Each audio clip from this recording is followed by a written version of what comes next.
My wife texted me at 6:42 a.m. on a Sunday.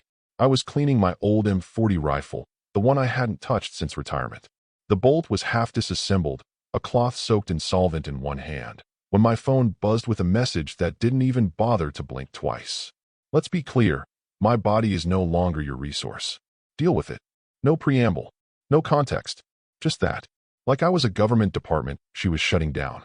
Not a man she'd spent 11 years married to. Just logistics she no longer required. I stared at it for maybe 3 seconds.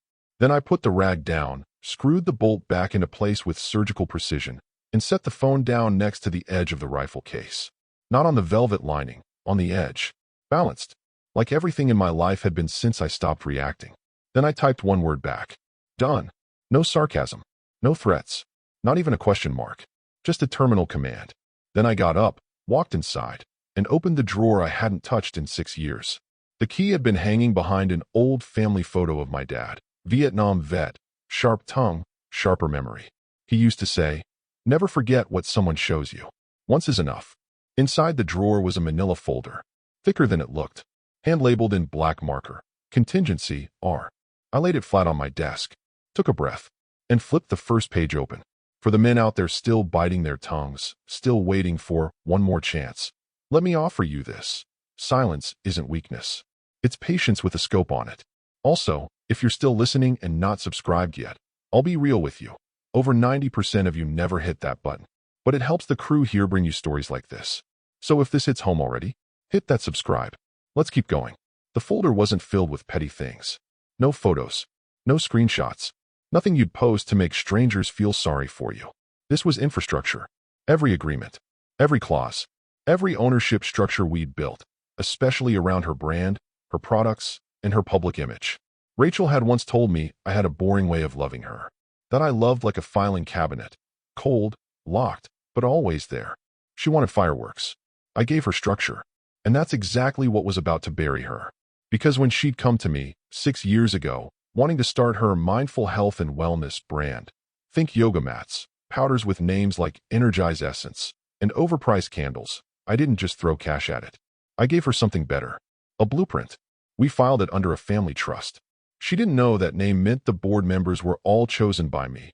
Ex-military colleagues, finance guys, old logistics buddies who'd all been through enough courtrooms to know what not to say. Rachel was listed as the public face, the founder, the inspiration. What she didn't read, or didn't care to, was a clause in the operating agreement stating that any public declaration of marital breakdown would trigger a trust-level compliance audit to ensure brand continuity and ethical standard protection. Lawyer talk, buried in the fine print, but powerful, because now, that text, "My body is no longer your resource," was more than a declaration of bodily autonomy. It was a legal torpedo, a phrase that activated the kill switch on every soft entitlement she'd built into her world. And I didn't have to say a word. I just printed the message, time-stamped, and added it to the folder. Then I picked up my phone again. Not to call a lawyer. I didn't need one. I was one. Not by degree, but by study. A decade of compliance work had taught me how to speak court better than most bar-passed Ivy League freelancers ever could. I opened my laptop, clicked a file labeled R, exit draft, and updated the first page with the new timestamp. Then I printed it, signed it, and booked a filing appointment at the county courthouse for Tuesday. Rachel thought she was serving a message. She didn't realize she'd just signed for a package she couldn't return. They called my name in the courtroom like they expected a ghost to rise. Mitchell K. Darnell, petitioning pro SE. I stood, wore my best suit, pressed the night before. No tie, no lawyer, no emotion. Rachel sat across from me in a blazer 2 shades too bright and a smile 2 seconds too fast.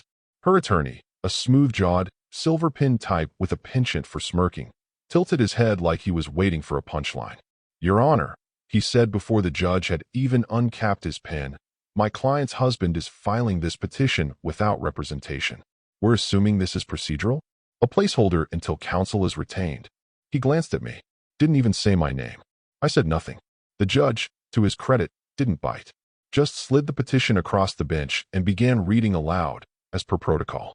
In the matter of Darnell versus Darnell, the petitioner asserts that pursuant to the foundational documents of the Darnell Family Trust, Article 4, Section 3, Any public declaration of marital dissolution shall immediately trigger compliance review of all trust-tied entities, due to provisions ensuring reputational preservation. His voice slowed. Not dramatically, just enough to cause a ripple. Rachel blinked. Her attorney leaned forward, the corners of his mouth beginning to dip. Your Honor, may I review that document privately? The judge didn't even look up. No, counselor. We're in session. That's when Rachel shifted. Not visibly, but in the way a person leans back in a chair they realize isn't actually stable. You wouldn't see it unless you knew what to look for. And I did, because she forgot about the clause.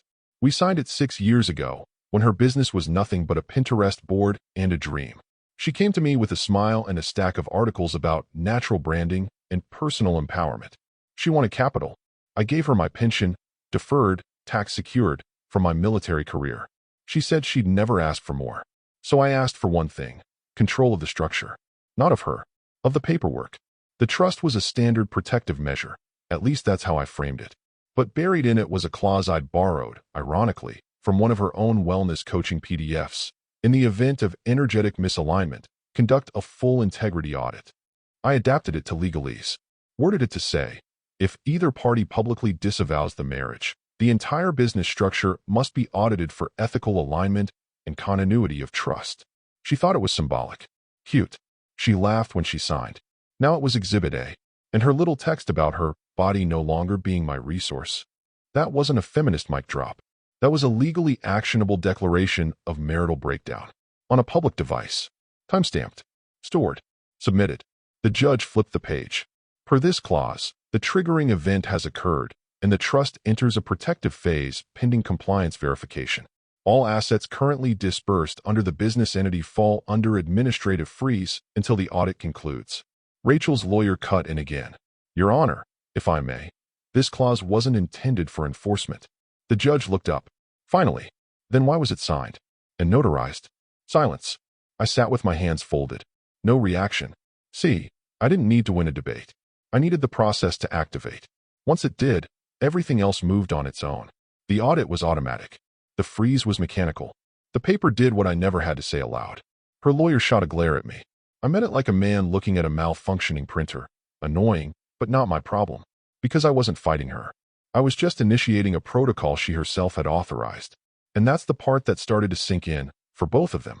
This wasn't a courtroom showdown. This was a compliance event. Rachel's brand, which she'd spent the last half-decade building on the backs of Instagram followers and weekend retreats with words like intentionality and sacred cycles, was now under legal lockdown. Not because I was angry, because she'd pulled the trigger with her own words. There were still 27 pages in the petition the judge hadn't read yet. He would. And by page 6, the smirking would stop. Rachel used to say she was the heart of her business. That her vision, her energy, her feminine alignment was what brought in the clients, the influencers, the morning show hosts with 2 white teeth and pre-written compliments. And maybe she was right. She could light up a room, speak in clean, curated phrases that made people feel like they were being seen, heard, elevated. She had that gift. She just never had the spine underneath it. That was my job. She wanted to build a clean wellness empire. But empires don't run on moon phases and hashtags. They run on contracts, inspections, licenses you don't get from Canva templates. When she first pitched Elemental Body, that was the name she chose after a weekend retreat in Sedona where a shaman told her she was a fire essence trapped in a water shell. She was high on momentum and low on facts. No supplier, no warehouse, no idea what FDA registration actually required. But I had contacts. Men and women I'd worked with in my military logistics days. People who had since moved into civilian compliance, import-export control, nutraceutical sourcing. Quiet professionals who didn't care about turmeric latte aesthetics. They cared about seals, documents, chain of custody, labels that wouldn't get flagged by the FTC. I made one call to my old colleague Halverson in Maryland. He lined up the supplier chain. Another to an old buddy in Virginia who ran QA inspections for domestic supplement facilities. The contracts were tight, and every single one was routed through the trust I'd already had set up for asset protection after my military retirement. She didn't ask about the paperwork.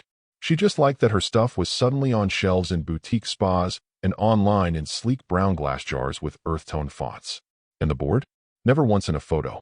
Never once invited to her launch parties. But they were real. 3 men and 1 woman. all of whom I'd handpicked. Not because they'd side with me, but because they understood how to disappear and still hold the switch. Rachel was listed publicly as the founder and CEO, but the voting rights? Retained by the trust.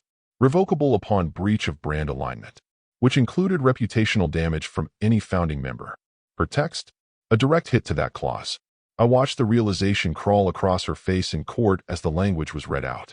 Not dramatic, but unmistakable, like someone noticing a fire alarm blinking red in the corner of the room. You keep pretending you didn't see it until the sprinklers start. That clause was written with intention. I remember the night I added it, sitting alone in the office, rereading one of her social captions. My body is my source, not a shared asset. At the time, I laughed it off. Later, I translated it into legal policy.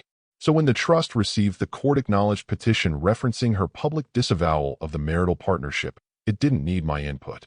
It triggered automatic review, notification letters, pause on disbursements, internal messaging to all vendors flagged under potential risk.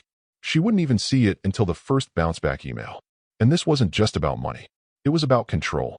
Rachel had built an empire on the illusion of ownership, of power, of her story, her terms. But the scaffolding was always mine. She just decorated it. Now, the scaffolding was pulling itself apart. Because a trust doesn't care about emotions. It responds to criteria, risk triggers, violations. And that's exactly what her text was. The irony? She'd posted a selfie that same week with the caption, "Built this from scratch." No one can take that away. She was wrong. I didn't have to take anything. She gave it away when she stopped reading. She gave it away when she decided her brand was bigger than the agreements behind it. She gave it away the moment she weaponized the language she never understood. And now, the thing she thought was her fortress was just a well-decorated paper wall, about to collapse. It started at the smoothie bar. Rachel tried to buy a $12 spirulina shot combo with some kind of ginger foam, swiped her Amex, and watched the screen flash. Declined. She laughed it off, loud enough for the cashier and the woman behind her to hear. That's weird. It's never declined. She pulled out her backup, her personal debit tied to the Elemental Body Business Overflow account. The one she used for spa days, influencer collabs, and those weekly infrared saunas she wrote off as brand alignment expenses. Declined. This time, she didn't say anything. Just muttered, "Let me check something," as she thumbed through her phone and walked out with a paper straw she didn't get to use.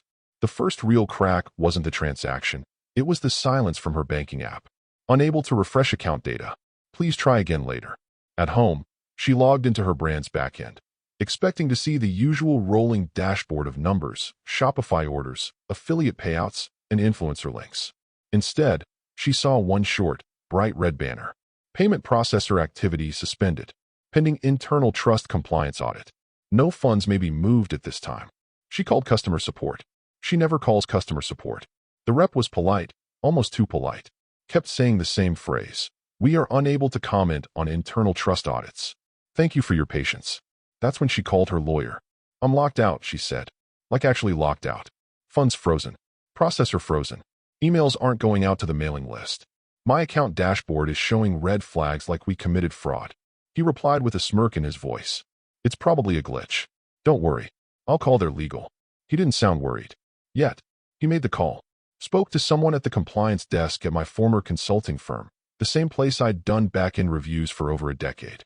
The person who picked up the phone gave a name, then followed it with a phrase I once taught them personally how to say. "We cannot comment on trust proceedings, but thank you for verifying receipt of audit protocol." Click. Rachel's lawyer called her back. "Okay, there's definitely some activity on their end, but they're stonewalling. I'm filing a motion for clarification tomorrow.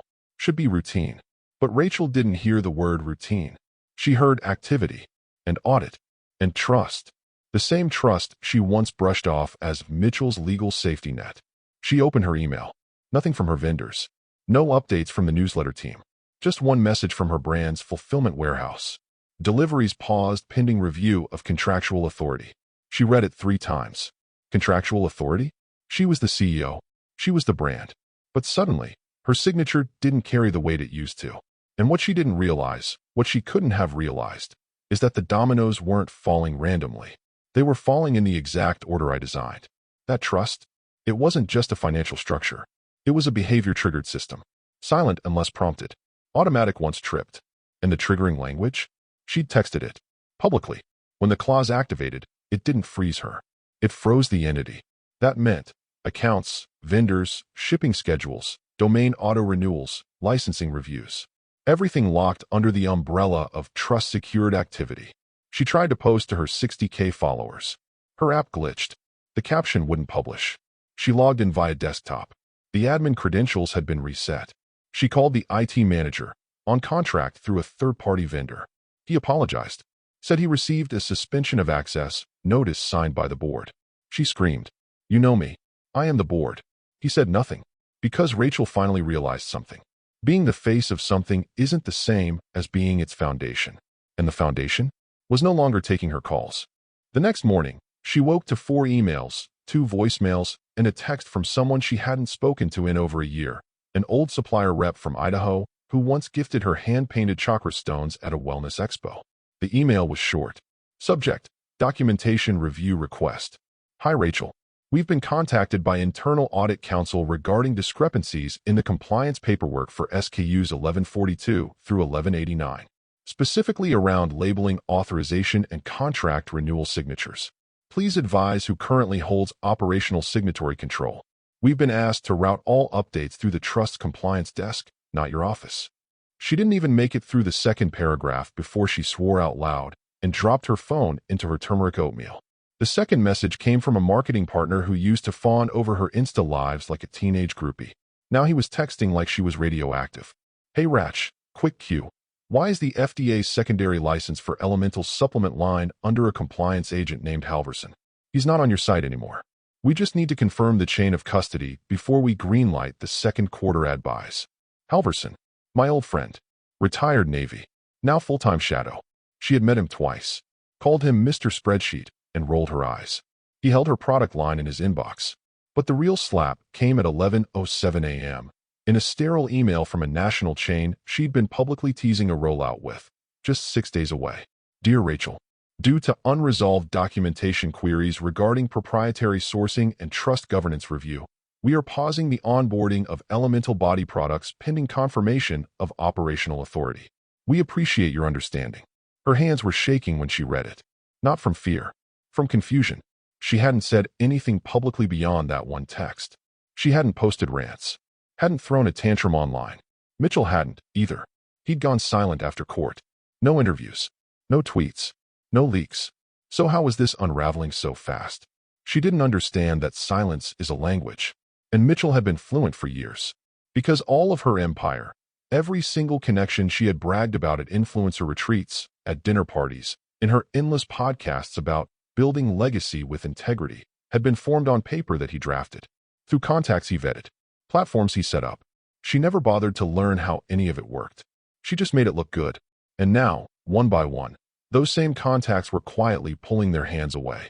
Not with outrage, not with drama, just professional distance. Because they were all rereading their own contracts, digging through the email chains, checking the fine print on the service-level agreements, and seeing his name.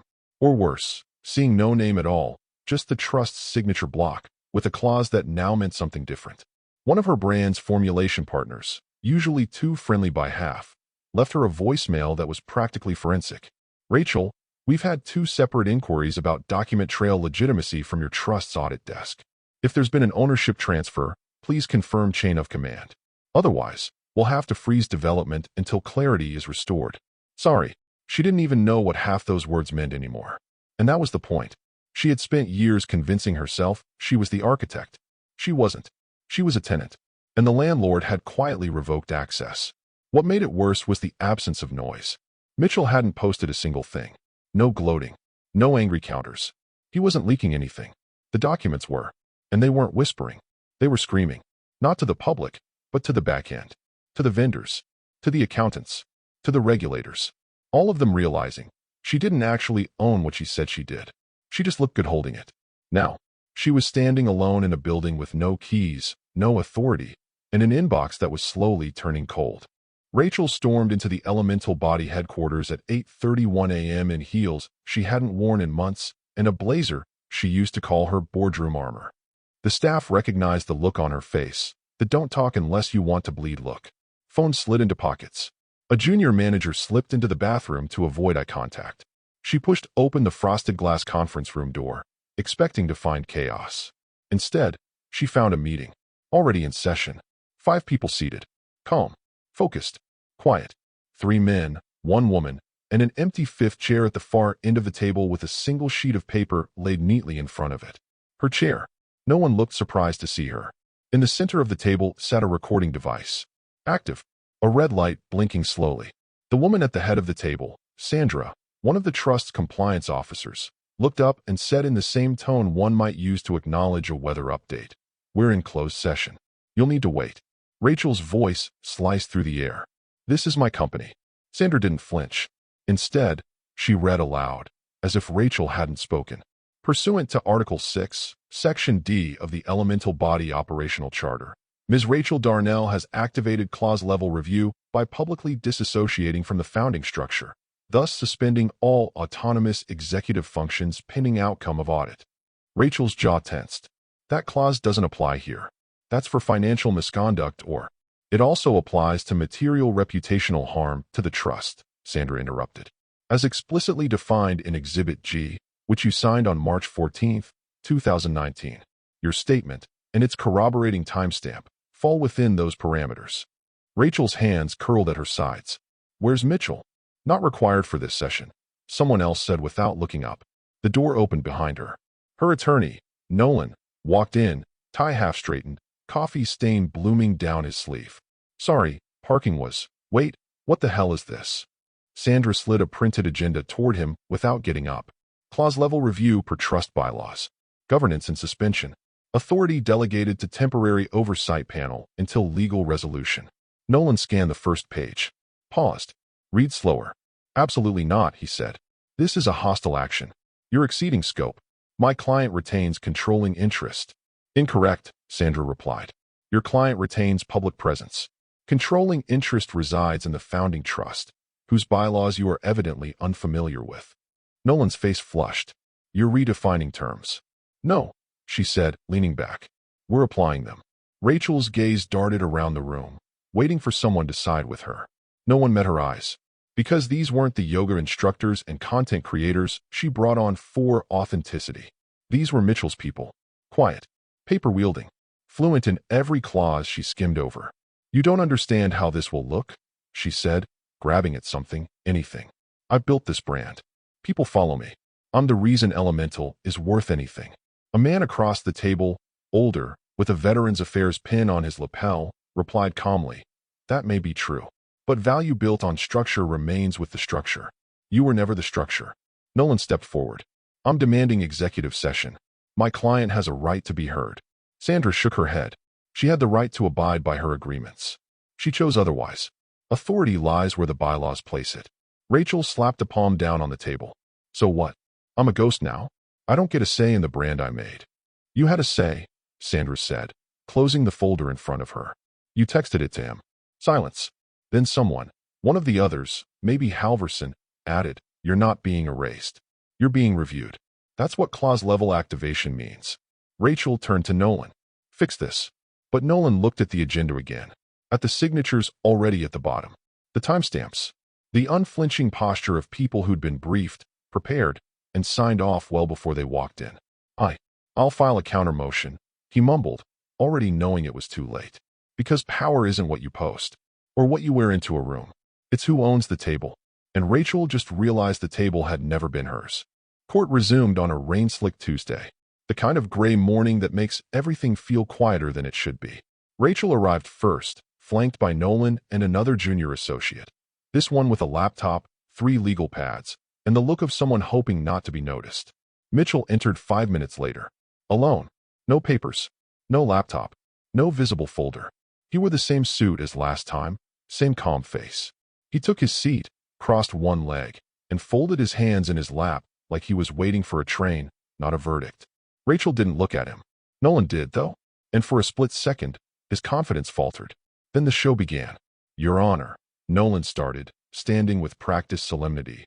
"We intend to demonstrate that the petitioner's actions constitute a long pattern of emotional abandonment, financial coercion, and power imbalance within the marital structure." He motioned to Rachel, who gave a small, performative nod. "Mrs. Darnell, Excuse me, Ms. Darnell, entered this marriage at a significant age and financial disadvantage, trusting her husband to support her dreams. Instead, we believe he used his legal experience to embed predatory clauses and strip her of what she rightfully earned. The judge did not respond. He simply turned a page in the binder Mitchell had filed weeks ago. Before we continue, the judge said, not unkindly, I'd like to enter Exhibit B into the record. Rachel straightened. Nolan looked up from his notes. The clerk walked the document over. A single page, thick with legalese, under a standard elemental body letterhead dated 5 years prior. The judge began to read. This agreement affirms that any equity granted to Rachel Darnell from the Darnell Family Trust or its subsidiaries is to be considered non-vested and revocable upon violation of family partnership terms as outlined in sections 4 through 7 of the trust charter. Any breach, material, reputational, or structural, will result in immediate reassignment of said equity under clause-triggered default ownership. He paused, looked up. This was signed and notarized. Ms. Darnell, is this your signature? Rachel leaned toward Nolan, whispering fast and tight. Nolan cleared his throat. Your Honor, we'd like to challenge the enforceability of that clause. It was signed under conditions we now consider coercive. The judge didn't blink. Are you saying the signature is forged? No, Nolan said. We're saying she didn't fully understand what she was signing. The judge raised an eyebrow. Ms. Darnell holds herself out as the CEO of a multi-million-dollar health company. Are you stating for the record that she did not understand a standard equity clause in a one-page agreement? Nolan hesitated. She wasn't represented at the time. Because, the judge said, voice sharpening, she declined counsel. It's in the notes from the original trust assembly meeting. She signed a waiver. Right here. He flipped the page. Held it up. Rachel stared. Her mouth opened, but nothing came out. Mitchell didn't move. Didn't blink. Didn't speak. He didn't need to. Because everything Rachel's legal team had prepared, pages of narrative, allegations, damage claims, hinged on the idea that she had built something together with him and was now being cut out unfairly. But Exhibit B didn't show partnership. It showed a gift. Conditional. Structured. Reversible. The judge continued. The triggering event in question, the text message sent on April 3rd at 6:42 a.m., stating, let's be clear, my body is no longer your resource.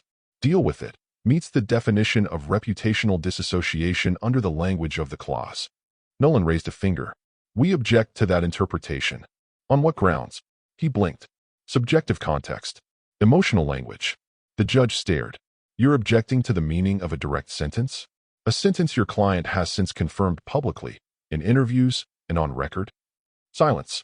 Rachel stared down at the table. And for the first time since this began, since her declaration, since the smirks, since the quiet smolder of control, her posture broke. Because it had finally sunk in. Every page she hadn't read. Every clause she called just legal stuff. Every trust meeting she skipped to attend a podcast interview.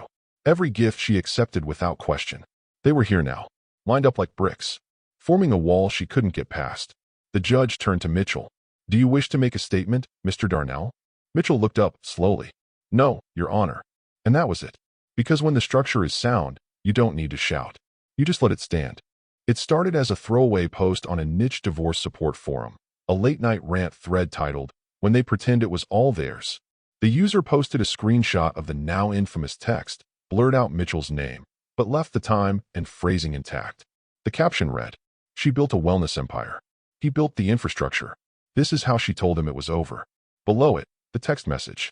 Let's be clear, my body is no longer your resource. Deal with it. At first, the responses were predictable. Eye rolls, sympathy, a few jaded takes from people who'd been through similar endings. But by morning, someone had reverse image searched the text font. Then another found a podcast clip where Rachel read that very phrase as part of her post-empowerment mantra on a show called Vibrate Higher with Crystal Dawn. From there, it took less than 36 hours for the digital trail to converge. Her name, her brand, her wellness page. And suddenly, the story wasn't on a support forum anymore. It was on Twitter, Reddit, TikTok, side-by-side comparisons of her glowing brand bio, built from nothing, woman-owned, rooted in honesty, next to screen caps of the court petition excerpts leaked by someone who'd clearly sat in that courtroom. Not Mitchell. He hadn't said a word. It was a former assistant, someone she'd laid off via email with a one-line message during a branding reorg. The assistant had kept notes, dates, PDFs, and a petty grudge seasoned perfectly for the internet. She didn't drop nukes, just facts. Attached to the viral thread was a single note. Y'all should know who really built Elemental Body. Look up the trust documents. Public filings are free. Pay attention to the dates. That was all it took. Now, her Instagram wasn't filled with affirmations and sponsored retreat posts. It was flooded with comments. Is this how you treat your business partner? Wait, didn't he fund the entire launch? So you borrowed his pension, then ghosted him with that text? Explain the trust clause. Why are all your product licenses under someone named Halverson? Rachel started deleting comments. But you can't mop a flood. Screenshots spread faster than she could hit delete. Her followers, mostly women who thought they were watching a self-made spiritual entrepreneur, were now questioning everything. And then the sponsors noticed. One by one, emails came in. In light of the emerging controversy, we're pausing the partnership until further clarity is provided. Our legal has advised us to remove your links until ownership structure is confirmed. An influencer she'd partnered with 3 times, a fitness coach with 1 million YouTube subs, posted a blunt story. I just found out I've been selling a product line built on a lie. That's not okay. Affiliate link removed. Sorry to everyone who bought. Rachel tried to spin it. She posted a reel, carefully lit, softly spoken, using the soothing green background she reserved for crisis. I want to acknowledge that relationships are complicated, that sometimes people's truths don't align, and that healing means reclaiming our power. It was a masterclass in saying nothing. The top comment? Just say you screwed over the guy who built your business. The second? This isn't healing. It's PR. She tried one more tactic, a carousel post of handwritten notes, vintage photos, a picture of her and Mitchell at their first trade show. The caption read, "Growth means letting go of what no longer serves you." People weren't buying it anymore. Because the screenshots didn't lie. Because the filings were real. Because her text, once a private jab cloaked as empowerment, had become evidence. And once it was out there, it wasn't a statement of strength. It was a confession. The comment sections turned. Her DMs went quiet. And through all of it, Mitchell said nothing. He didn't have to. The truth wasn't just leaking. It was trending. By the time Nolan filed the emergency motion, even he knew it was a dead sprint into a brick wall. But Rachel was unraveling fast, and he needed to be seen trying. That's how lawyers like him survive reputational implosions, performing effort like theater, just in case anyone's still watching. The motion was typed in a flurry, alleging procedural misconduct, reputational sabotage, covert asset disenfranchisement, and a dozen other phrases meant to sound surgical, not desperate. But the judge wasn't biting. They all gathered again. Third time. Same courtroom. Smaller crowd. No media. No fanfare. Just fallout. Rachel sat rigid, eyes locked forward, face void of color. Her brand was now under formal audit. Vendor contracts suspended. Affiliate codes pulled. Multiple sponsors had issued quiet cease and desist notices. Even her email list had been flagged as in dispute by their CRM vendor. She had become untouchable. Not scandalous, just radioactive. And now she was here, clinging to a last hope that the judge might see Mitchell's actions as too sharp, too premeditated, too cold. Nolan stood with the confidence of a man who knew he was bluffing into a hurricane.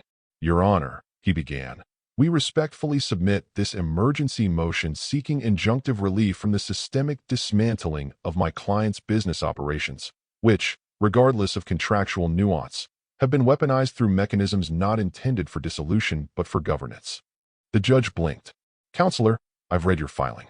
I also reviewed your client's original agreements. This isn't weaponization. It's execution." Rachel flinched. Nolan tried again. "We're not disputing the legality. We're disputing the intent. The spirit. Mr. Darnell is using the machinery of their past to erase her future. This isn't equitable." The judge folded his hands. "And yet, it's enforceable. Every clause, every signature, every waiver, every board vote. Your client acknowledged them. Repeatedly. In writing. For years." He turned to Mitchell, seated as always, calm, silent, with the patience of someone who's already done the hard part.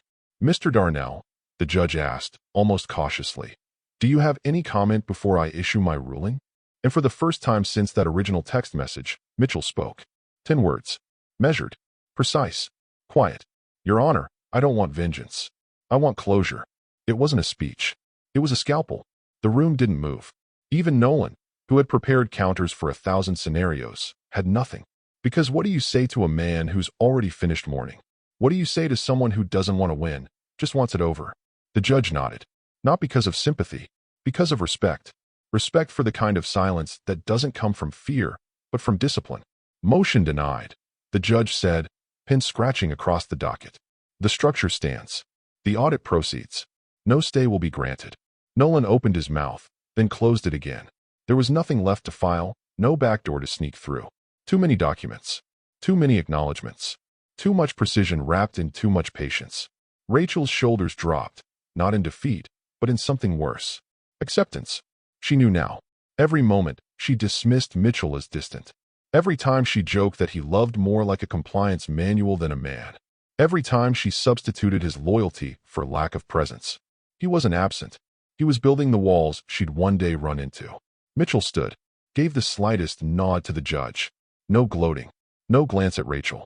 Just one last moment of calm in a courtroom that had seen the slow, methodical end of a marriage disguised as a brand. Outside, reporters waited for statements. Only one man walked out, and he didn't say a word. It arrived in an unmarked envelope. No company logo, no wax seal, no threatening font stamped across the top, just her name, typed in the center like junk mail. Rachel had been ignoring her mailbox for days. After everything online, after the affiliate collapse, the DM silence, the hashtags calling for transparent ownership practices, she didn't want more bad news. She wanted silence. She wanted the storm to end. But something about this envelope felt unfinished. Like it didn't care if she opened it or not. That bothered her more than she'd admit. Inside, a single-page document. Clean. Formal. Final. Pursuant to clause-triggered reassignment and operational audit review, Ms. Rachel Darnell is hereby removed from all executive, fiduciary, and representative positions within the Elemental Body enterprise. All references to her likeness, authorship, and strategic contributions are to be retracted in accordance with brand integrity guidelines. Effective immediately. Below that, a simple signature block. Dated. Stamped. Legal. No emotion. No accusation. Just the final act of a protocol she never believed would run without her. Stapled to the back was a half-sheet note. Not typed. Handwritten. Resource management, done right. Good luck. No name. No signature. But the handwriting was unmistakable. Blocky. Measured, like everything Mitchell ever touched. She dropped the envelope onto her kitchen counter. Same counter she used to shoot her Instagram recipe reels from. The lighting now felt harsh, like it wasn't made for her anymore. She rushed to her laptop. Opened the Elemental Body website. It loaded. Same color palette. Same branding. Same scrolling product images with softly glowing jars and serene fonts. But something was off. Her face, gone. Her founder's letter, removed. The About Us section now featured a quiet manifesto about structure, discipline, and trust-based integrity. It didn't name anyone. It didn't need to. She clicked on the press page. A new headline topped the feed. Elemental Body transitions to trust-governed leadership model, a new era of silent strength. The irony twisted like a knife. She searched her name. Nothing. Not scrubbed. Never there. She tried to log into the back-end dashboard. Access denied. She tried her admin Gmail. Password incorrect. She clicked Forgot Password. The recovery address? Deleted. She opened her banking app. Authentication failed. She tried another. Error. The accounts had been under the business umbrella. Business tied to the trust. Trust now under full lock. She'd assumed, until that very moment, that there'd be something left. A fallback. A fragment. A whisper of ownership she could cling to, resurrect in a memoir or podcast someday. But there wasn't. Because Mitchell hadn't destroyed her. He'd deleted her. Not from anger. From the system. Like you would a bad line of code. No alerts. No drama. Just gone. She sat back in the same chair where she'd once filmed her Conscious Divorce series, smiling with that polished vulnerability, talking about release, empowerment, abundance. Now she just stared at the wall. Not crying. Not panicking. Because there was nothing to fight. No villain. Just a silence that stretched long and permanent. The kind of silence that doesn't ask for attention. The kind that says, you were never in control. You were just renting space.